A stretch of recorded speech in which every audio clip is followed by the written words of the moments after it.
चिट्ठी न कोई संदेश, जाने वो कौन सा देश जहाँ तुम चले गए, जहाँ तुम चले गए। पापा वो बरगद का पेड़ थे जिसके नीचे हम सभी को छाया मिली हुई थी। आज वो हमारे साथ नहीं है और साथ में ऐसे लगता है कि धूप ही धूप छाँव चली गई है। पापा बन गए नभ का तारा, घर आंगन अब सूना सारा।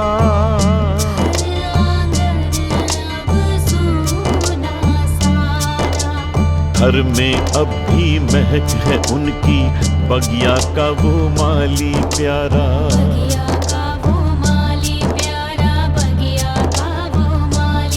हो पापा बन गए नभ का तारा, घर आंगन अब सूना सारा।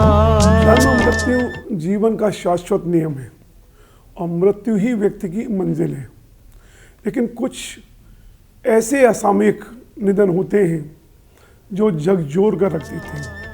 23 सितंबर 2020 की वो मनहूस घड़ी आगरा शहर कभी नहीं भूल पाएगा, जब गरीबों के मददगार, जाने माने समाज सेवी और आगरा शहर के एक प्रतिष्ठित व्यवसायी अशोक कुमार जी जैन अपने परिजनों, मित्रों और शुभ चिंतकों को हमेशा के लिए छोड़कर ईश्वर के चरणों में समाहित हो गए थे।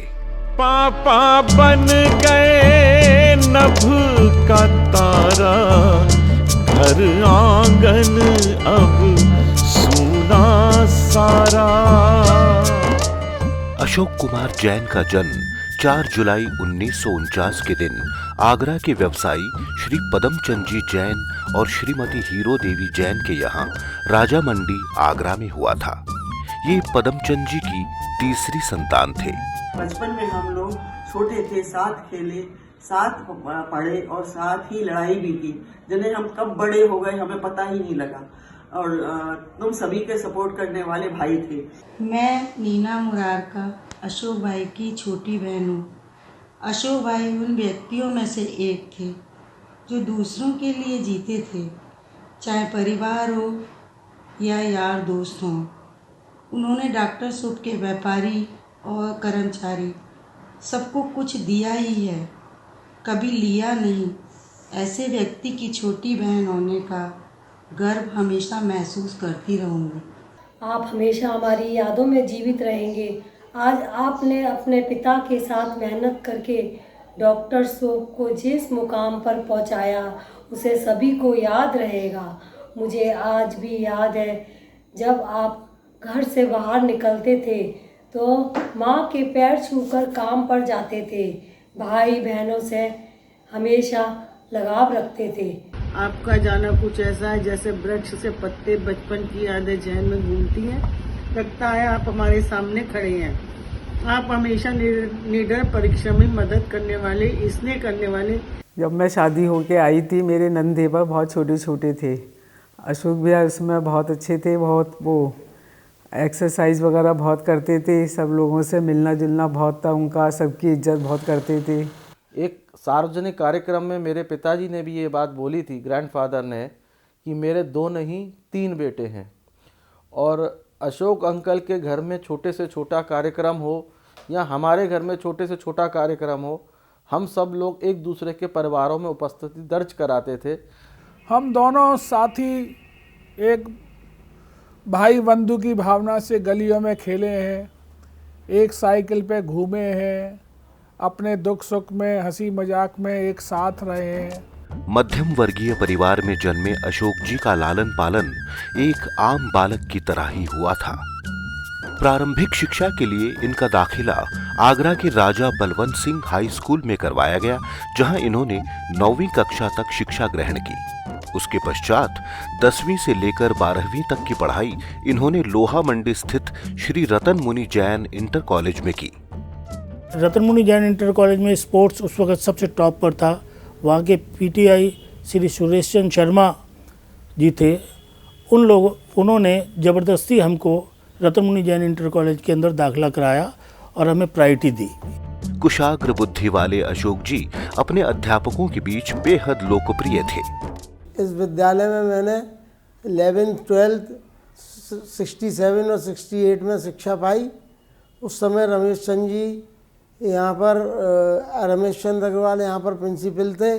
डिसिप्लिन यहाँ का बहुत अच्छा था और खेल भी बहुत खिलाए जाते थे। क्रिकेट और बैडमिंटन का मैं खिलाड़ी था। यहाँ फुटबॉल और हॉकी वगैरह सारे गेम और एनसीसी कराई जाती थी।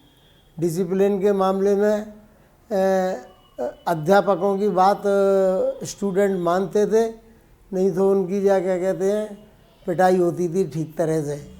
पढ़ाई के साथ साथ राजनीति और समाज सेवा में भी इनकी रुचि थी, लिहाजा इनकी इस प्रतिभा का सम्मान करते हुए सन 1969 में श्री रतन मुनि जैन इंटर कॉलेज में हुए छात्र संघ के चुनावों में इन्हें निर्विरोध अध्यक्ष चुन लिया गया। आगरा के बहुत ही प्रमुख और सामाजिक भाव से काम करने वाले व्यक्ति, और उन्होंने पूरे अपने जीवन काल में जो सामाजिक कार्य किए वो एक उदाहरण है दूसरों लोगों के लिए भी। और उनके जाने से मेरे आगरा की बहुत बड़ी क्षति हुई है। एक सक्सेसफुल बिजनेसमैन, सक्सेसफुल भाई, सक्सेसफुल ह्यूमन बीइंग, सारी चीजें थी उनमें। अपनी स्कूली शिक्षा पूर्ण होने के बाद आगे की पढ़ाई के लिए इन्होंने आगरा कॉलेज में दाखिला लिया। जब मैं आगरा कॉलेज में 69 में महासचिव पद के लिए उन्होंने मुझे प्रेरित किया कि मैं चुनाव लड़ूं, और जब मैं उसके लिए सामने आया तो उन्होंने मेरे साथ कंधे से कंधा मिलाकर मेरा साथ दिया। और यही कॉलेज टाइम में मेरे साथ साइकिल पे जाते थे, जहाँ भी एबीवीपी का काम होता था उसमें भी सबसे आगे बढ़ के मदद करना, छात्रों की मदद करना। कॉलेज में जाने के बाद इनका झुकाव राजनीति की तरफ कुछ ज्यादा ही हो गया, और शायद यही वजह थी कि वहां इन्होंने अखिल भारतीय विद्यार्थी परिषद की प्राथमिक सदस्यता ग्रहण की और ये पार्टी की गतिविधियों में बढ़ चढ़कर हिस्सा लेने लग गए।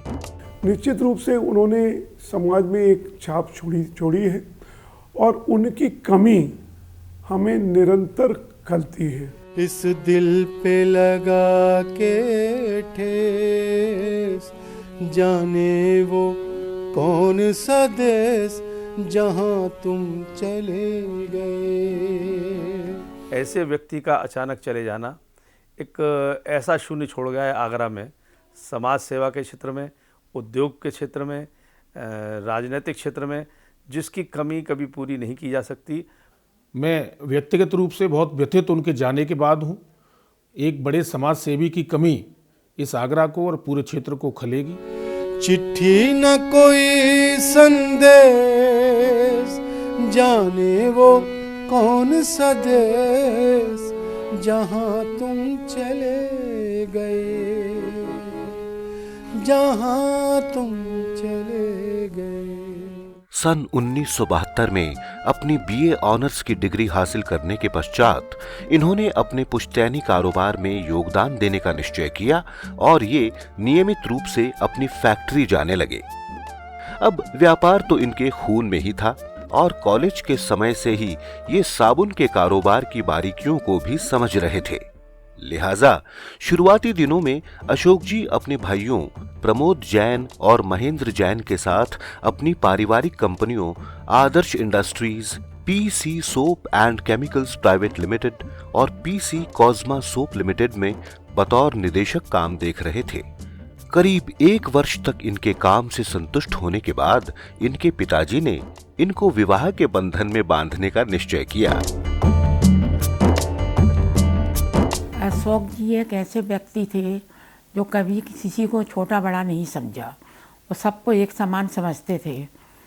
बहुत ही सीधे सच्चे इंसान थे। वो सामाजिक सेवा भी बहुत करते थे। उनके यार दोस्त है वो कहते हैं कि आगरा का एक चांद चला गया। अब पता नहीं वो किस मतलब से ये बात कहते हैं, लेकिन उनके जाने के बाद घर बिल्कुल बिखर गया। बच्चे सब नर्वस हो गए।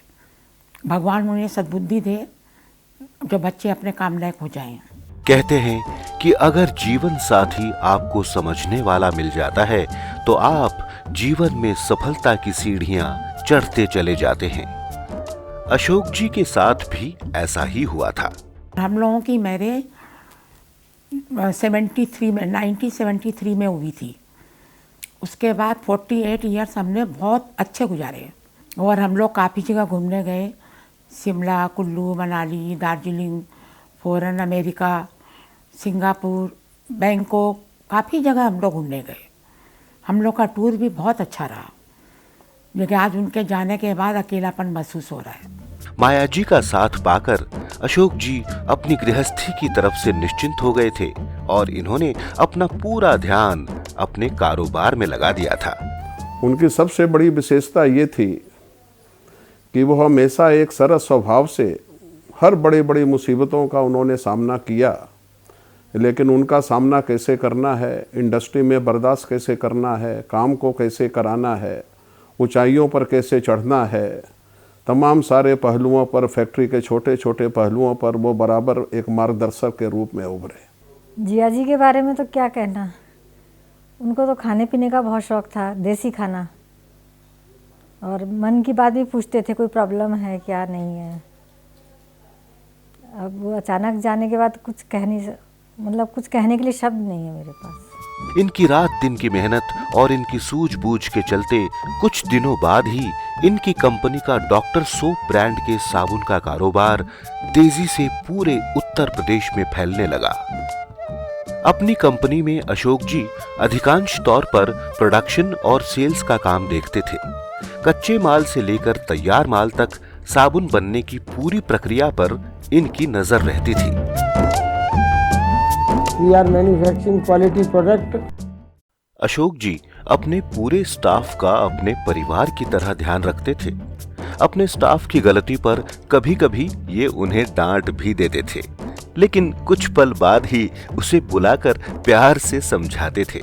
सर ने मैं जहाँ ज्वाइन किया, इंटरव्यू लिया, मैं यहाँ पे रिक्रूट हुई, समझ नहीं आता था कि मैं कैसे स्टार्ट करूँगी, क्योंकि ये मेरे लिए बिल्कुल नया प्रोफाइल था। यहाँ पे परचेज ऑफिसर का परचेजिंग देखनी थी और मैं दिल्ली से आई थी। तो सर ने मुझसे कहा कि बेटा कोई भी सीख के नहीं आता है, तुम करो, मैं तुम्हें सिखाऊंगा। जो सर से सीखा है वो सर वास्तव में ही सर ने मुझे कम टाइम में 1 घंटे, मेरे लिए तो शाम को आते थे 2 घंटे के लिए, और सुबह मॉर्निंग में 1 घंटा में मिलता था, मुझे सर के पास मिलता था। उनसे मैंने बहुत कुछ सीखा and for me was like a mentor, और मेंटोर के साथ साथ एक फ्रेंड भी थे जो बिज़नेस में या हर तरीके से एक चीज़ को गाइड करना कि क्या समझ है क्या नहीं है। पापा की नॉलेज देख के जो जितनी निटी-ग्रिटीज़ की नॉलेज उन्हें थी किसी भी बिज़नेस की, मेरे को नहीं लगता कि मैंने कभी और किसी से मैं आज तक अपनी लाइफ में मिला हूँ जैसे जो इतना जानता हो। अच्छे पढ़े लिखों को पापा फेल कर देते थे, जब उन 1 मिनट में वो कैलकुलेट कर देते थे कि क्या फाइनेंशियल कॉस्टिंग होगी, क्या होगा, ये जो आपने बोला ये प्रॉफिटेबल है नहीं है, क्या होगा।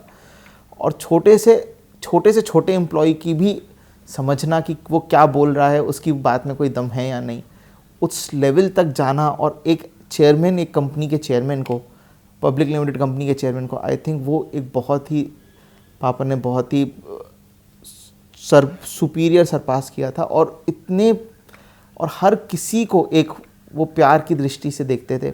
और कोई भी ऑफिस में या घर पे या कहीं भी ऐसा कोई भी आदमी नहीं होगा जो उन्हें लाइक नहीं करता था। अपने कर्मचारियों के सुख दुख में ये हमेशा उनके साथ खड़े रहते थे। कभी भी इन्होंने अपने पास उम्मीद लेकर आने वाले किसी भी कर्मचारी को निराश नहीं किया था। कभी गलती भी हो जाती थी तो बड़े प्यार से उसको हैंडल कर दिया करते थे कि इसको ऐसे कर लीजिए, मतलब ऐसे से सॉल्यूशन निकाल के देते थे मेरे को कि जिसकी हमें कभी उम्मीद नहीं हुआ करती थी। मेरे को 26 साल हो गए यहाँ पर काम करते, और बहुत खुश, मतलब उन्होंने सबको खुश रखा, और वो इतने अच्छे थे कि जितनी उनकी तारीफ की जाए उतनी ही कम है। अब तक इनका कारोबार उत्तर प्रदेश के बाहर दूसरे राज्यों में भी फैल चुका था। इनकी साबुन की क्वालिटी के चलते उपभोक्ताओं में इनके प्रोडक्ट के प्रति विश्वास दिन प्रतिदिन बढ़ता जा रहा था। अपने साबुन के कारोबार की तरक्की को देखकर इनका पूरा परिवार खुश था। और डॉक्टर शॉप मैं जानता हूं, क्योंकि मैं गांव गरीब किसान परिवार से आता हूं, कि हम लोग भी गांव में छोटे से थे, तो जब कपड़े धोने की बात आती थी तो डॉक्टर शॉप का ही हम लोग साबुन यूज करते थे। उन्होंने अपने टाइम में काफ़ी तरक्की की, डॉक्टर साहब को बनाया, काफ़ी ऊंचाइयों तक ले गए। वैसे तो सभी के लिए यही पोजीशन थी उनकी, उनकी डिक्शनरी में ना नाम की तो चीज़ ही नहीं थी। कोई भी किसी चीज़ के लिए आता है तो तुरंत सब के लिए तैयार रहते थे। कहाँ तुम चले गए। सार्वजनिक जीवन में अगर मैं बोलूँ अशोक अंकल के बारे में तो वो व्यापारियों के भामाशाह थे। आपको एक बहुत रोचक किस्सा बताता हूँ मैं, अभी लॉकडाउन का ही। उनको पता लगा कि मैं राष्ट्रीय स्वयं सेवक संघ के साथ भोजन वितरण का कार्यक्रम कर रहा हूं और उसके अंदर हमें साबुन की ज़रूरत है और हमने किसी और व्यक्ति से साबुन की बात करी है। उनको किसी जगह से पता लगा, उन्होंने मुझे डांटते हुए फ़ोन किया कि जब घर में साबुन का काम होता है तुम बाहर से साबुन की व्यवस्था क्यों कर रहे हो। झूलेलाल जयंती हम लोग की आती थी, उसमें भी बढ़ चढ़ कर हिस्सा लेते थे और काफ़ी हमारी समाज में भी उनका नाम था। जल्दी से छुड़ा के हाथ, कहाँ तुम चले गए। किसी की भी कोई भी समस्या होती थी उसके संग बिना सोचे समझे चल देते थे। मेरे दिल में उनका बहुत बड़ा स्थान है, क्योंकि उनसे मुझे बहुत सीखने को भी मिलता था। जितना स्टेमिना उनमें था, आज कभी अपने व्यापार की से कभी जयपुर जाना, कभी दिल्ली जाना, आज मालूम पड़ा सुबह कहाँ गए हैं, तब आज ग्वालियर चले गए हैं। तो मैं देखता था कि उनमें कितनी एनर्जी है। हम लोग तो उनके बारे में आधा भी नहीं कर सकते जितना वो काम करते थे। अशोक जी का वैवाहिक जीवन भी शांतिपूर्ण ढंग से चल रहा था। सन 1981 में इनके जीवन की खुशियां उस समय और बढ़ गईं जब 30 अगस्त को इनके घर एक कन्या ने जन्म लिया। परिवार में एक नए मेहमान के आगमन से परिवार की खुशियों में 4 चांद लग गए थे। अपने बड़े बुजुर्गों के आशीर्वाद से इस नवजात कन्या का नाम निकिता रखा गया। निकिता के जन्म के ठीक 1.5 वर्ष पश्चात 14 फरवरी के शुभ दिन इनके परिवार में आई एक और नन्ही परी संचिता। दोनों ही कन्याएं पूरे परिवार की बेहद लाडली थीं।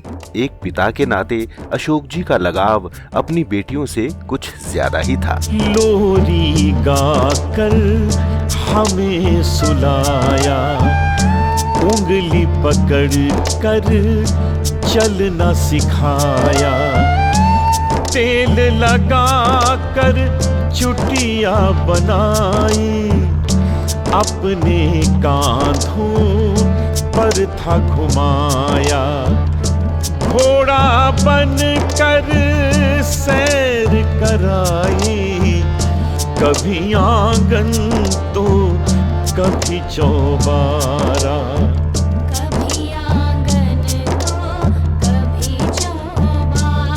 हो पापा बन गए नभ का तारा, नभ का तारा। संचिता के जन्म के करीब 3 साल बाद अशोक जी का अधूरा परिवार इनके पुत्र के जन्म के साथ ही पूरा हो गया। 26 जनवरी 1986 को जन्मे अंकित परिवार में सबसे छोटे होने के कारण सभी के चहेते थे।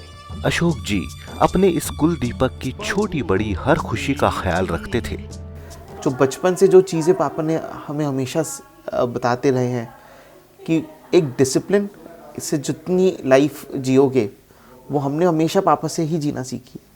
दूसरा, एक बेसिकली जब मैं भी बड़ा हो गया या बिजनेस में आ गया तो डेली मॉर्निंग का एटलीस्ट हाफ एन आवर से 1 घंटा तो मेरा पापा के साथ ज़रूर से निकलता ही निकलता था। अपने बेटे और बेटियों की परवरिश में अशोक जी ने किसी भी तरह की कोई कमी नहीं छोड़ी थी। आज सिर्फ मैं नहीं, ये घर भी जो कुछ भी है सब कुछ उनकी बदौलत, उनका दिया हुआ है। मुझे बहुत प्यार दिया, मुझे हमेशा अपनी परी बना के रखा, हाथ पकड़ के चलना सिखाया, मुंह से चीज़ निकलने के पहले चीज़ के सामने रख देना, हर मन की बात को समझ लेना, मैं आपको कभी भूल नहीं सकती।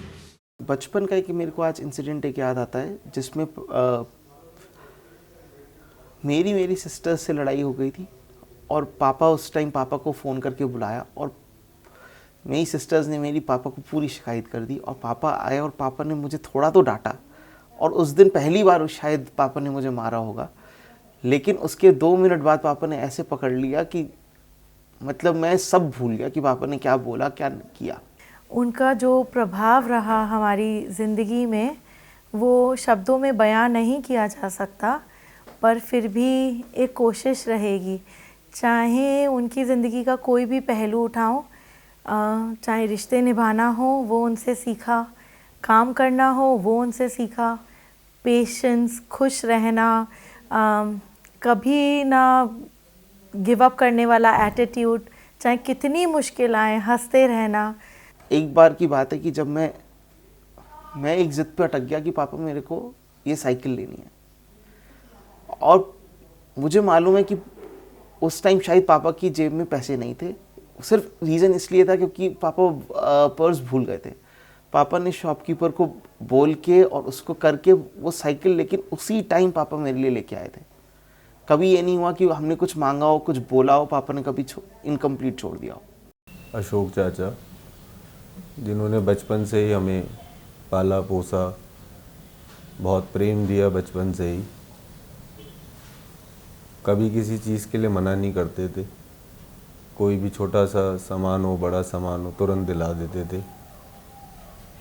हर वक्त घुमाने फिराने के लिए तैयार रहते थे।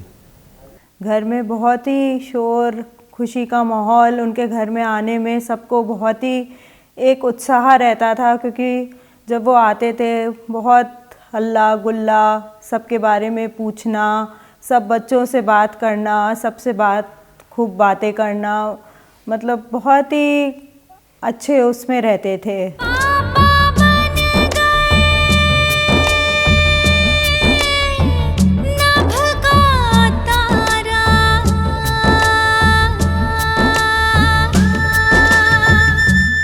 26 फरवरी 2002 का सूरज इनके लिए बड़ा ही दुखद संदेश लेकर आया था। उस दिन इनके पिता श्री पदमचंद जी जैन अपने भरे पूरे परिवार को रोता हुआ छोड़कर परलोक सिधार गए थे। पिताजी के चले जाने के बाद कंपनी में इनकी जिम्मेदारी और ज्यादा बढ़ गई। उधर परिवार में अबोध बच्चे होने के कारण वहां भी इनके मार्गदर्शन की बहुत जरूरत थी। अशोक जी ने अपनी दोनों ही जिम्मेदारियों को बखूबी निभाया। अपने बच्चों को इन्होंने हर सुख सुविधा उपलब्ध करवाई। अपनी बेटियों को कभी भी इन्होंने बेटे से कम नहीं समझा और बेटियों को भी बेटों की तरह ही पढ़ाया लिखाया।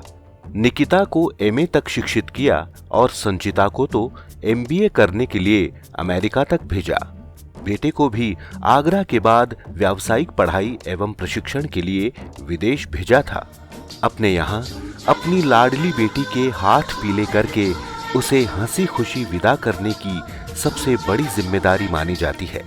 अपनी इस जिम्मेदारी को अशोक जी ने पहली बार निभाया 9 फरवरी 2009 को, जब इन्होंने जितेंद्र अग्रवाल से अपनी बड़ी बेटी निकिता का विवाह करके उसे अपने घर से डोली में बैठाकर विदा किया।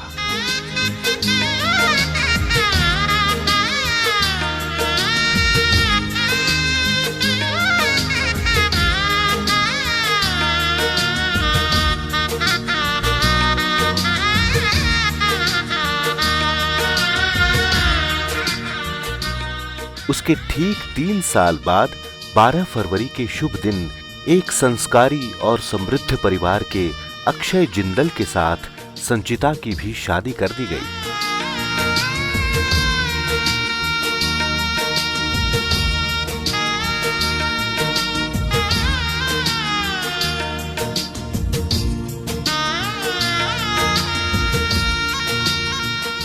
उस दिन अशोक जी ने अपनी लाडली को बड़े ही भारी मन से डोली में बैठाकर अपने घर से विदा किया था।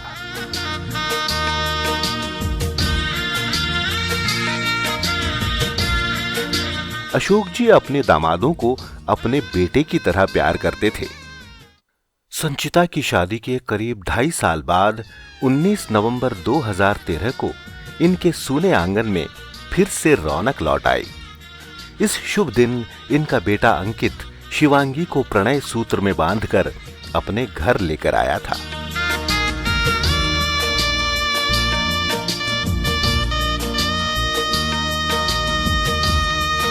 मेरी बेटी के रिश्ते के लिए जब मैं पहली बार उनसे मिला तो वो मेरी आगरा में होते हुए भी फर्स्ट मुलाकात थी उनसे। वैसे मैंने शादी में, फंक्शंस में देखा था, बट बातचीत फर्स्ट टाइम हुई थी।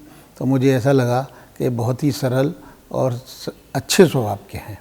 वैसे तो मैं उनकी बहू हूँ, पर उन्होंने मुझे हमेशा अपनी बेटियों से ज़्यादा प्यार करा है और उनसे ज़्यादा खुशी दी है। बहू को बेटी, कंवर को बेटा, बेटी को बेटा मान के पाला। दीन दुखी और पशु पक्षी को दे देते थे अपना निवाला।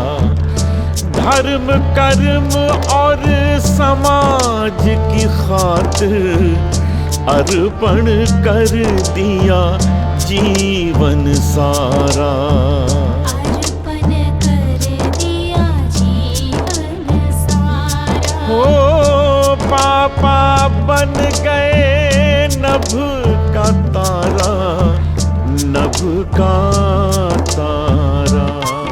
हमेशा मेरी छोटी छोटी इच्छाओं का इतना ध्यान रखा है जैसे मेरे पापा रखते हों। वहाँ जाके मुझे कभी किसी चीज़ की कमी महसूस नहीं होने दी। चुपचाप पैसे दे जाते थे कि बेटा जाओ शॉपिंग करो, अपनी इच्छाएं पूरी करो, खूब घूमो फिरो। कभी उन्होंने किसी चीज़ के लिए रोक टोक नहीं करी, मना नहीं करा। आपने कभी मुझे दामाद नहीं समझा, आपने मुझे बेटे से ज़्यादा प्यार दिया। I found Ashok to be a very good, caring friend, a father, a husband and a very successful businessman. उपभोक्ताओं में इनकी साबुन की बढ़ती लोकप्रियता और कंपनी के बढ़ते कारोबार के चलते कंपनी के निदेशकों की सहमति से इन्हें पीसी कॉस्मा सोप लिमिटेड का एग्जीक्यूटिव चेयरमैन नियुक्त कर दिया गया था।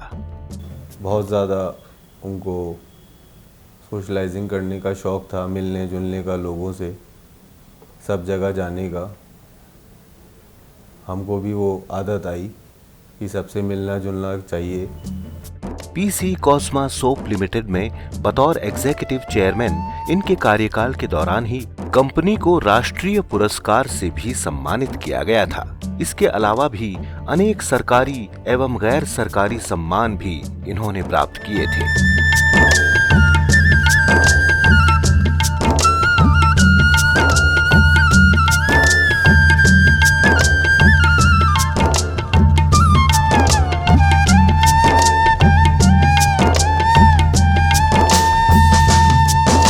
उनके साथ बिताया हुआ थोड़ा सा टाइम बहुत अच्छा था, क्योंकि वो बहुत ज़्यादा ख्याल रखते थे।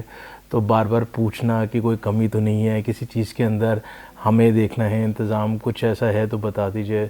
तो बहुत थोड़ा देर में मिल पाया उनसे, बट बहुत अच्छा था वो टाइम। हर समय जीवन में उन्होंने मुझे हर मोड़ के ऊपर में नया रास्ता दिखाया और सबों की उन्होंने जितने भी उनके पास आए सबकी मैं देखा हूँ, मदद की है। अशोक अंकल मेरे लिए मेरे पिता से बढ़कर थे और वो मुझे बहुत चाहते थे। उनसे मुझे इतना प्यार मिला जितना मुझे अपने पापा से भी नहीं मिला। जाने वो कौन सा देश जहाँ तुम चले गए। मैं 32 साल से इनके साथ जुड़ा हुआ हूँ सर, और 4 साल मेरे को इनके साथ इनके देखभाल के लिए हो गए इनके साथ। मेरे को बहुत अच्छे साहब थे हमारे। मेरा मालिक का 15 साल से सेवा कर रहा हूँ। भगवान से यही प्रार्थना कर रहा हूँ कि अगले जन्म में भी मुझे मौका का सेवा दे, यही दुआ है भगवान से। अपनी व्यावसायिक दूरदर्शिता का इस्तेमाल करते हुए अशोक जी ने प्रदेश में घरों की बढ़ती हुई मांग को देखकर रियल एस्टेट के कारोबार में कदम रखा और पद्मदीप टावर जैसे कई प्रोजेक्ट्स को सफलतापूर्वक पूरा किया।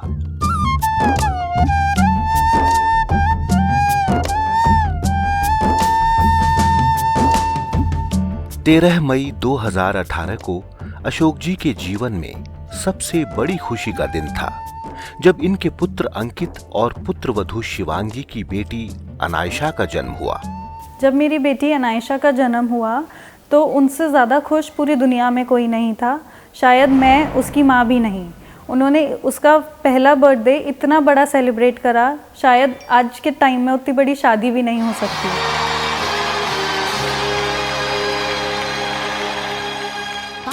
परी हूँ मैं।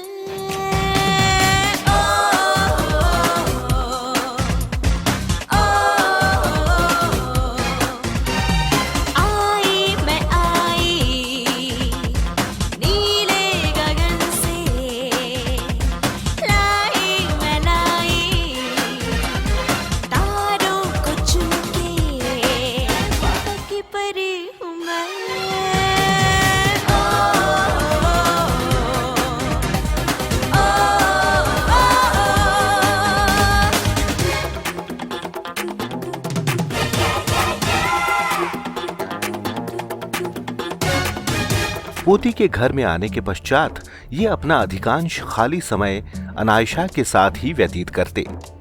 उसके साथ खेलते हुए ये स्वयं भी बच्चा बन जाते। ये नन्ही परी अशोक जी के जिगर का टुकड़ा थी। एक पल के लिए भी इसे अशोक जी अपनी निगाहों से दूर नहीं होने देते थे।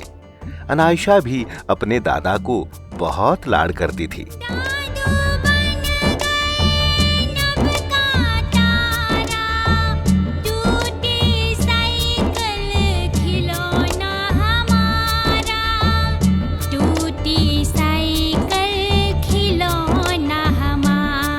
पोती के आने के बाद इनका वक्त कैसे गुजर जाता इन्हें पता ही नहीं चलता था।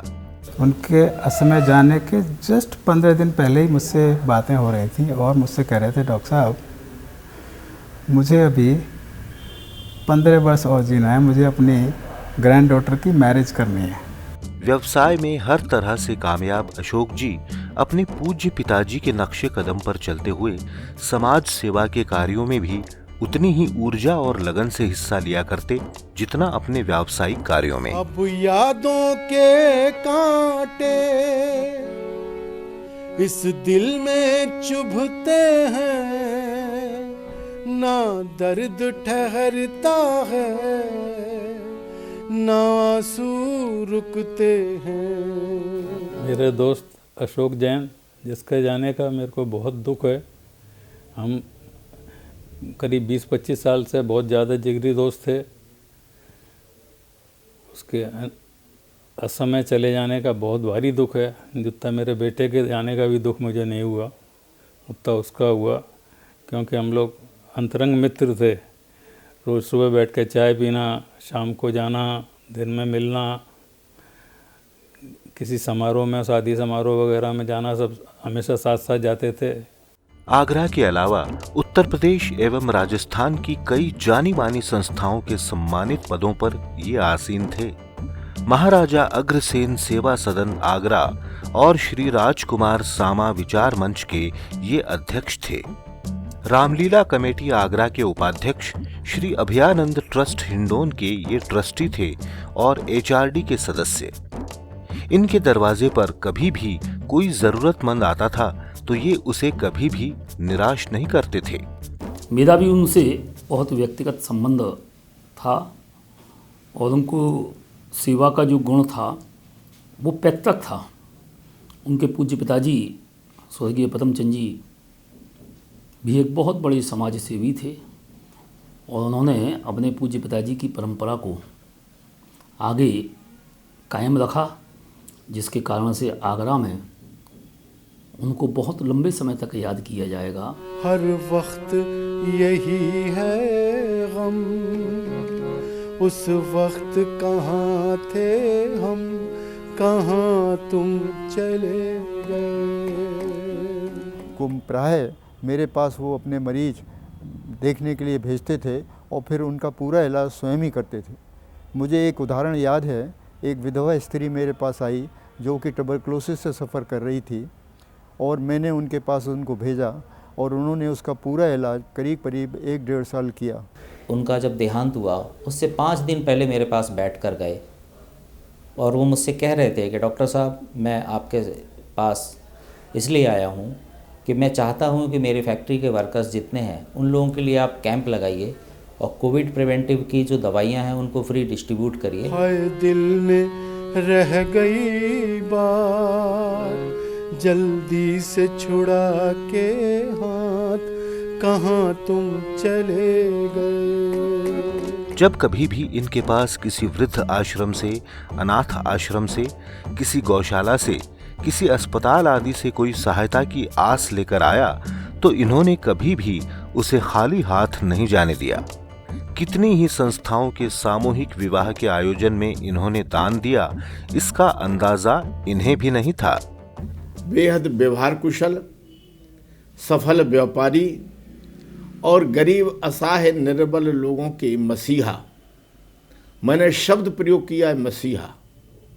कभी भी कोई गरीब किसी उम्मीद के साथ उनके दरवाजे पर जाता था, मैं नहीं समझता कि वो खाली हाथ लौटा हो। हर क्षेत्र में वे बढ़ चढ़ कर के सहायता करते थे और बात को समझते थे। उनकी समझ सकारात्मक थी। उनकी असामयिक मृत्यु से आगरा के सामाजिक, आर्थिक और धार्मिक क्षेत्र को एक बड़ी क्षति हुई है।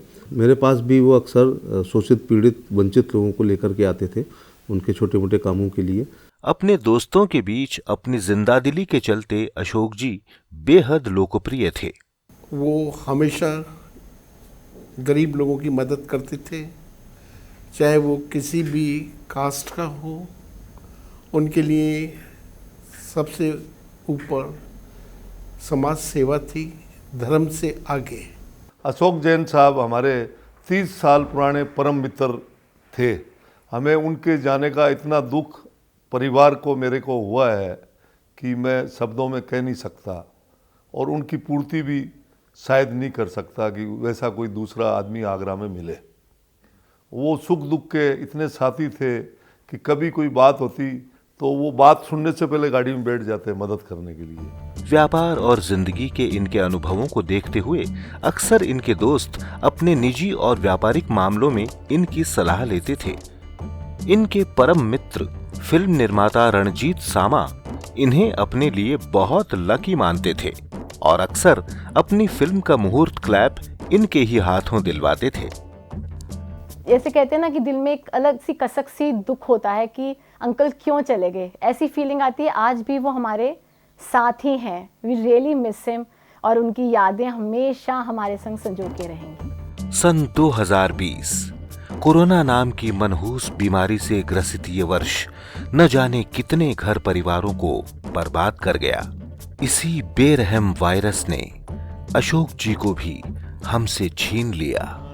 गरीबों के हमदर्द, अपने मित्रों के प्यारे और अपने परिवार के मुख्य स्तंभ अशोक जी 23 सितंबर 2020 को सबको शोकाकुल अवस्था में छोड़कर इस दुनिया से चले गए और अपने पीछे छोड़ गए अपनी अविस्मरणीय यादें, अपने अच्छे कर्म और भरा पूरा परिवार।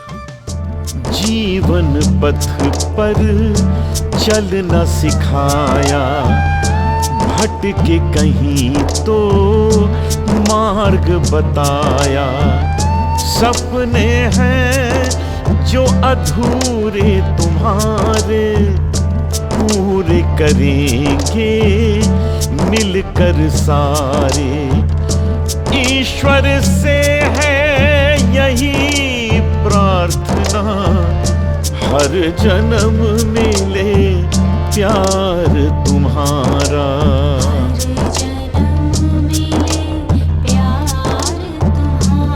ओ पापा बन गए नभ का तारा, घर आंगन अब सूना सारा। घर आंगन अब सूना सारा, घर आंगन अब सूना सारा। घर आंगन अब सूना सारा।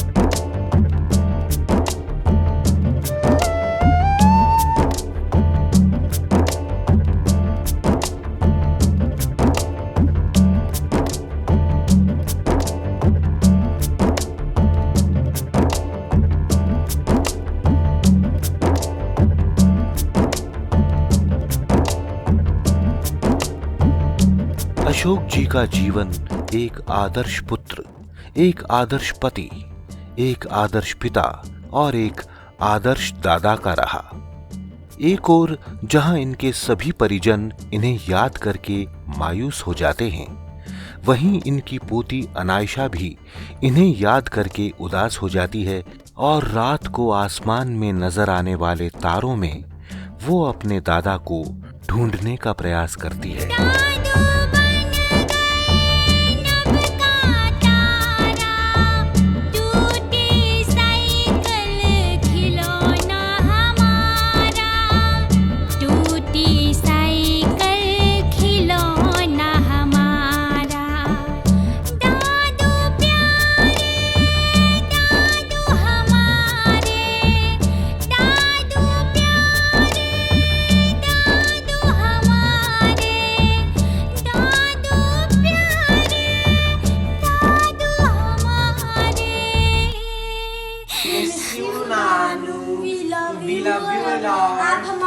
आप हमारे शूटिंग स्टार हो इन द स्काई।